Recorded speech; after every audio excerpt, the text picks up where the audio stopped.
ಕಲಿಯುಗದಲ್ಲಿ ಮನಸ್ಸು ಅಶಾಂತವಾಗಿದೆ. ಜೀವನದಲ್ಲಿ ಶಾಂತಿ, ಧರ್ಮ ಮತ್ತು ಮೋಕ್ಷವನ್ನು ಹುಡುಕುತ್ತಿರುವವರೇ ನಾವು ಎಲ್ಲರೂ. ಆದರೆ ಈ ಅಂಧಕಾರದಲ್ಲಿ ಬೆಳಕಿನ ಮಾರ್ಗ ಯಾವುದು? ಭಗವಾನ್ ಶಿವನ ದಿವ್ಯ ಜ್ಞಾನವನ್ನು ಒಳಗೊಂಡಿರುವ ಶಿವ ಮಹಾಪುರಾಣ. ಇದು ಕೇವಲ ಒಂದು ಪುರಾಣವಲ್ಲ, ಜೀವನವನ್ನು ಪರಿವರ್ತಿಸುವ ದಾರಿಯಾಗಿದೆ.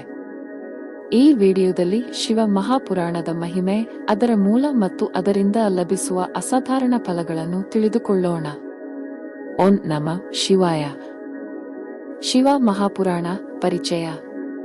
ಮೊದಲಿಗೆ ಋಷಿ ಶೌನಕನು ಕಲಿಯುಗದಲ್ಲಿ ಮಾನವನ ಮನಸ್ಸಿನ ಎಲ್ಲ ಅಶುದ್ಧಿಗಳನ್ನು ನಿವಾರಿಸಿ ಅವನೊಳಗಿನ ಅಸುರ ಸ್ವಭಾವವನ್ನು ಸರಿಪಡಿಸಿ ಭಗವಾನ್ ಶಿವನನ್ನು ಹೊಂದಲು ಯಾವ ಮಾರ್ಗಗಳು ಸಹಾಯಕವಾಗುತ್ತವೆ ಎಂಬುದನ್ನು ತಿಳಿದುಕೊಳ್ಳುವ ಆಸೆಯನ್ನು ಸೂತ ಮಹರ್ಷಿಗೆ ವ್ಯಕ್ತಪಡಿಸಿದನು.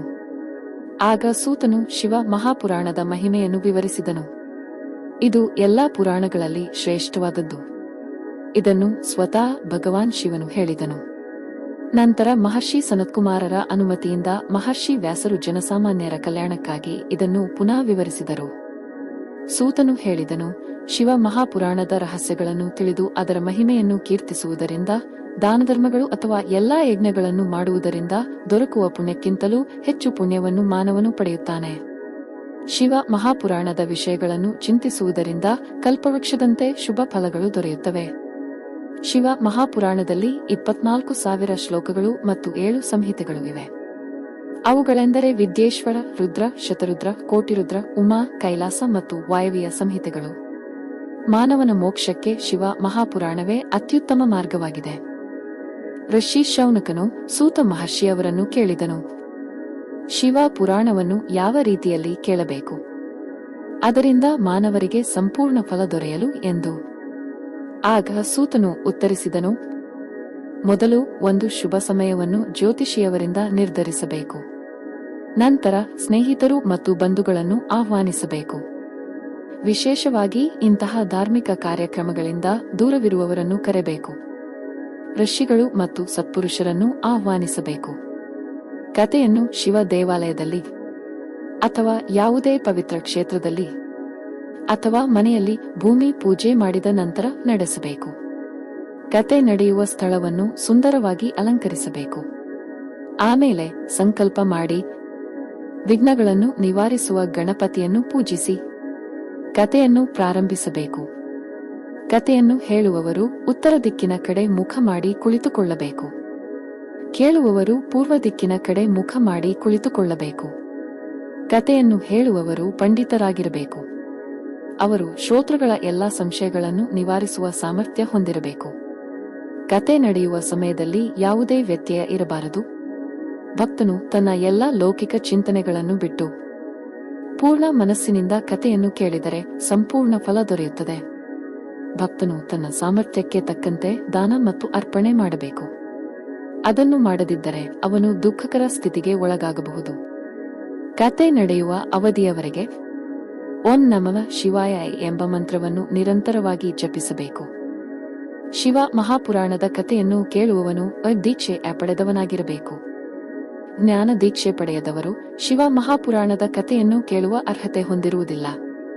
ಆದ್ದರಿಂದ ಯಾವನು ಶಿವ ಮಹಾಪುರಾಣದ ಕಥೆಯನ್ನು ಕೇಳುವುದಕ್ಕೆ ಇಚ್ಛಿಸುವವನಾಗಿದ್ದರೆ ಮೊದಲು ಸದ್ಗುರುವಿನಿಂದ ದೀಕ್ಷೆ ಪಡೆಯಬೇಕು. ಒಮ್ಮೆ ಕಥೆಯನ್ನು ಕೇಳುವ ಸಂಕಲ್ಪ ತೆಗೆದುಕೊಂಡ ಭಕ್ತನು ಕಥೆಯ ಅವಧಿಯ ಎಲ್ಲಾ ದಿನಗಳಲ್ಲಿ ಬ್ರಹ್ಮಚರ್ಯ ಜೀವನವನ್ನು ಪಾಲಿಸಬೇಕು. ಮೃದುವಾದ ಹಾಸಿಗೆಯ ಬದಲು ಭೂಮಿಯ ಮೇಲೆ ನಿದ್ರಿಸಬೇಕು. ಆಹಾರವಾಗಿ ಕೇವಲ ಹಣ್ಣುಗಳನ್ನು ಮಾತ್ರ ಸೇವಿಸಬೇಕು. ಸಾಮಾನ್ಯ ಊಟವನ್ನು ಕಥೆಯ ಪೂರ್ಣ ಮುಗಿವಿಗೂ ಮುಂಚೆ ತೆಗೆದುಕೊಳ್ಳದೆ ಕತೆ ಮುಗಿದ ನಂತರವೇ ಊಟ ಮಾಡಬಹುದು. ಆಹಾರವು ತಾಜಾ, ಶುದ್ಧ ಮತ್ತು ಸಾತ್ವಿಕವಾಗಿರಬೇಕು. ಅಂತಹ ಸಮಯದಲ್ಲಿ ಭಕ್ತನು ದುರ್ನಡತೆಗಳನ್ನು ತ್ಯಜಿಸಬೇಕು. ಲೋಭ, ಕಾಮ, ಕೋಪ, ಅಸೂಯೆ, ಅತಿ ಆಸಕ್ತಿ, ಇತರರನ್ನು ನಿಂದಿಸುವುದು, ಇಂತಹ ಯಾವುದೇ ಪಾಪಾಚಾರಗಳಿಂದ ದೂರವಿರಬೇಕು. ಸಣ್ಣ ಸಣ್ಣ ದಾನಗಳನ್ನು ಕೂಡ ಸತ್ಪುರುಷರಿಗೆ, ದರಿದ್ರರಿಗೆ ನೀಡುವುದು ಅನಂತ ಪುಣ್ಯವನ್ನು ಕೊಡುವುದು. ಕಥೆಯು ಶಾಸ್ತ್ರೀಯ ರೀತಿಯಲ್ಲಿ ಸಂಪೂರ್ಣವಾಗಿ ಮುಗಿದ ನಂತರ ಭಕ್ತನು ಉದ್ಯಾಪನ ಎಂಬ ಮುಕ್ತಾಕರ್ಮ ಮಾಡಬೇಕು. ಇದು ಚತುರ್ದಶಿ ಉದ್ಯಾಪನದ ಹಾಗೆ ಅರ್ಥಪೂರ್ಣ ಮತ್ತು ಮಹತ್ವಪೂರ್ಣವಾದ ಸಂಸ್ಕಾರ. ಈ ಉದ್ಯಾಪನ ಸಮಯದಲ್ಲಿ ಸಹಾಯ ಮಾಡಿದ ಎಲ್ಲ ಬ್ರಾಹ್ಮಣರಿಗೂ ಭಕ್ತಿಯಿಂದ ದಾನಾರ್ಪಣೆ ಮಾಡಬೇಕು. ಕಥೆಯ ಮುಂದಿನ ದಿನ ಶ್ರೀ ಶಿವಗೀತೆಯ ಪಾಠ ಅಥವಾ ಪಾರಾಯಣ ಮಾಡಬೇಕು. ಇದು ಶ್ರವಣದ ಫಲವನ್ನು ಇನ್ನೂ ದೃಢವಾಗಿಸುತ್ತದೆ. ಕಥೆಯನ್ನು ಕೇಳಿದ ಭಕ್ತನು ಗೃಹಸ್ಥ ಜೀವನದಲ್ಲಿರುವವನಾಗಿದ್ದರೆ ಗೋಮುಖದ ಹಾಲಿನಿಂದ ಮಾಡಿದ ನೆನೆಯನ್ನು ಉಪಯೋಗಿಸಿ ಒಂದು ಶಾಂತಿ ಹವನವನ್ನು ಮಾಡಬೇಕು. ಈ ಹವನವು ಕಥೆಯು ಯಾವುದೇ ವಿಘ್ನ ಇಲ್ಲದೆ ಪೂರ್ಣ ಸಾಧನೆಯಾಗಲಿ, ಭಕ್ತನು ಸಹಜ ಸುಖದಲ್ಲಿರಲಿ ಎಂಬ ಸಂಕಲ್ಪದಿಂದ ನಡೆಯುತ್ತದೆ. ಹವನ ಮಂತ್ರಗಳನ್ನು ಈ 3 ರೀತಿಯಾಗಿ ಮಾಡಬಹುದು. ರುದ್ರ ಸಂಹಿತಾ ಮಂತ್ರಗಳು, ಗಾಯತ್ರಿ ಮಂತ್ರ ಅಥವಾ ಶಿವ ಪುರಾಣದ ಶ್ಲೋಕಗಳು. ಈ ಪ್ರತಿಯೊಂದು ಸಂಸ್ಕಾರವು ಶ್ರೀ ಶಿವನ ಕೃಪೆಯ ಮಹಾನದಿಯಾಗಿ ಭಕ್ತನ ಮನಸ್ಸನ್ನು ಶುದ್ಧಗೊಳಿಸಿ ಜೀವನವನ್ನು ಭಕ್ತಿಯ ಮಾರ್ಗದ ಕಡೆಗೆ ಸೆಳೆಯುತ್ತದೆ. ನಮ್ಮ ಸಂಸ್ಕೃತಿಯ ಅಮೂಲ್ಯ ಕಥೆಗಳು, ಪೌರಾಣಿಕ ರಹಸ್ಯಗಳು ಮತ್ತು ಪ್ರಾಚೀನ ಇತಿಹಾಸವನ್ನು ಇನ್ನಷ್ಟು ತಿಳಿಯಬೇಕೆ? ಹಾಗಾದರೆ ನಮ್ಮ ಸೈಕ್ರೆಡ್ ಸರ್ಕಲ್ ಚಾನೆಲ್ಗೆ ಸಬ್ಸ್ಕ್ರೈಬ್ ಮಾಡಿ ಈ ದಿವ್ಯ ಪ್ರಯಾಣದ ಭಾಗವಾಗಿರಿ.